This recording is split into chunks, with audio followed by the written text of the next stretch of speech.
Welcome. In front of me is a REALME GT6, and today I'll show you a couple tweaks and the tricks you can do on this phone. So, to get started, we're going to open up our settings, and in here we can start off by navigating into the home screen and lock screen option. And here we have a couple of things that allows us to customize how the home screen or lock screen feel like. Primarily, I would say home screen. So number one, we have the home screen mode. This allows you to choose between the drawer mode and standard mode. Now standard is would be standard if this was an iPhone, I guess.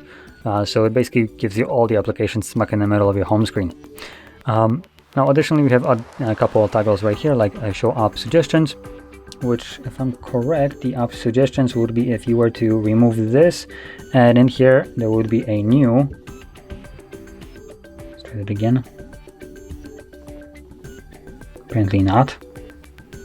So honestly, I have no idea what the app suggestion here is.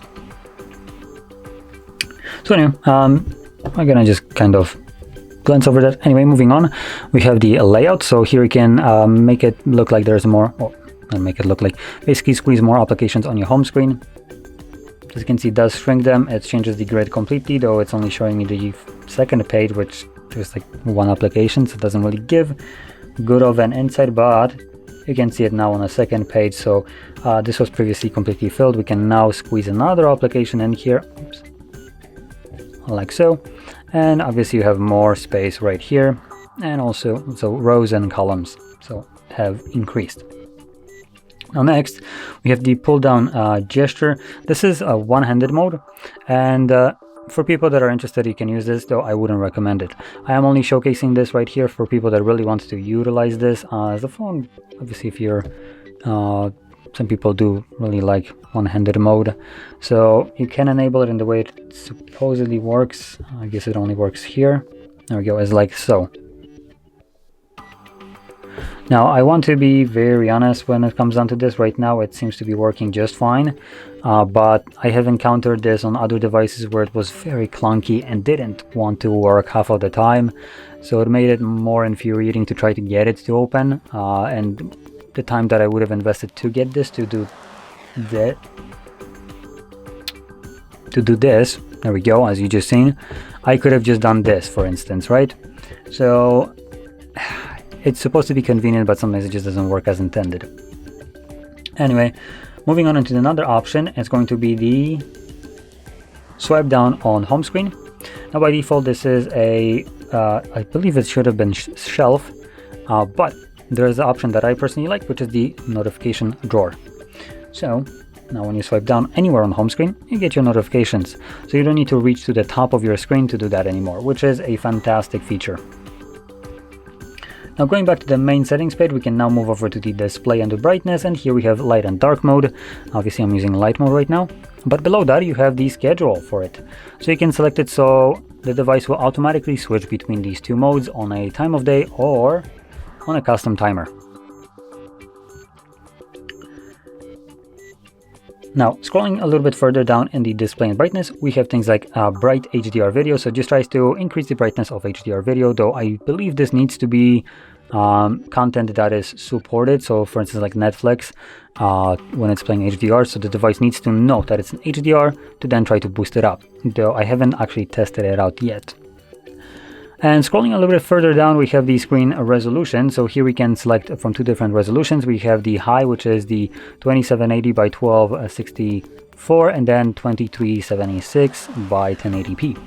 Now, this is something along the lines of 2K, a little bit lower than 2K even. And personally, I never see a difference even when devices run 1440p resolution. Between like 1080p and 1440p, I cannot spot a shred of a difference. So I would like to obviously enable the standard, as if I don't see any difference, I will change it to the lower one, as this will give me a better battery life. So that is my my choice right here. You can choose whichever one you want. If you see a difference in the image quality right there, then by all means stick to high. But if you're like me and you just cannot spot a difference, then obviously lower resolution will give you better battery life. And with the same logic, we have the screen refresh rate. Now this one I do see difference. So we have three options here. We have the auto select, which should have been selected by default. Then we have standard and high. Now, auto select will utilize both 60 and 120, which is the standard and high, and it will just choose the better option for you at any given moment. So if there's nothing moving on a screen like right now, so there's just, you could capture a screenshot and view that, and it would look identical. Then in times like this, the phone will drop it down to 60 to give you better battery life. But when there is something moving on a screen, like this animation, for example, then the device will automatically go to 120 to give you this nice smooth motion. And here you do have a bit of a comparison what the high refresh rate looks like compared to the standard. Though I do want to be very honest about this. This is exaggerated beyond belief to just give you a visual difference. Some people cannot see a difference between high and standard at all, the normal one. So this is exaggerated to kind of show what the difference is. And it just makes the scrolling, for instance, motion.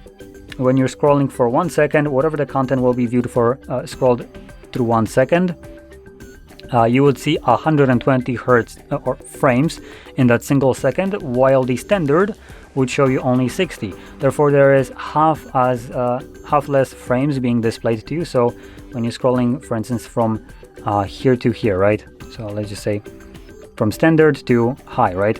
If this would have been, for instance, 220 frames, and I managed to scroll it down in just 2 frames, with 60, this is going to only take 1 frame. So in between, with 120, when I'm scrolling down, you would go see half point and the end point, while with 60, you will only basically go from standard all the way already to the entire content being displayed. So that's kind of the difference, trying to explain the refresh rate a little bit more in detail so people can actually know what it is and how it affects the image.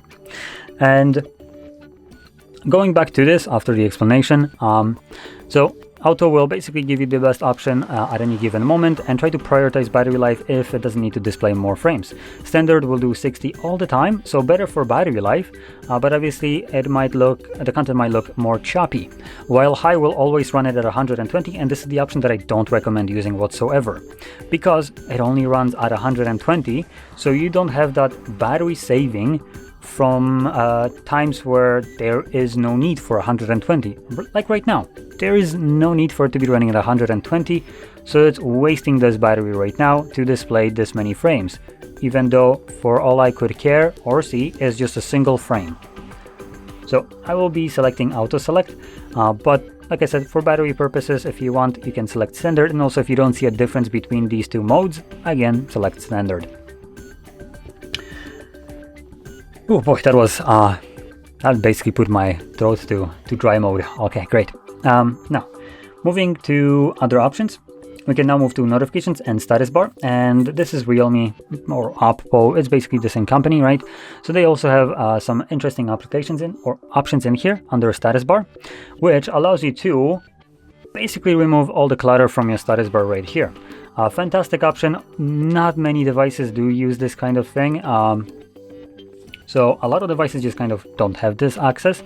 I personally love this as it allows you to remove things that you know are enabled, but you don't care to see them in your status bar, as it does clutter it.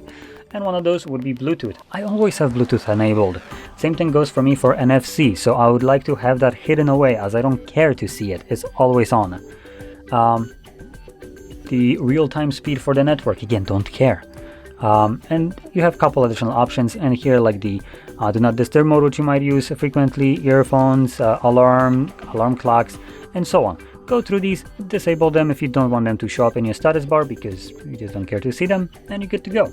Additionally, we also have a couple other options in here. So we have battery percentage, and you can choose how the percentage is being displayed. It already, at least for me, selected the one that I would like, which is the inside of the battery. It gives me information along with keeping it clean. You can obviously hide it if you want to. Then there's also more options for the battery style right here. So I am using the default one, but we also have the vertical, loop, and do not show battery at all. So you can choose whichever one you like. And then we also have notification icons. This allows you to get rid of the notification icons from here, or compound them just to a single number.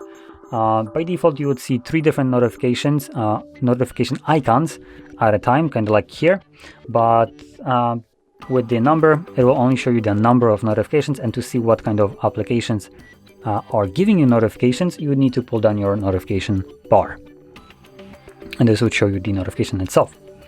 Or you can obviously hide it if you want to for the absolute cleanest look. Now, moving on to the last options, we're going to scroll all the way down to, I believe it's additional settings.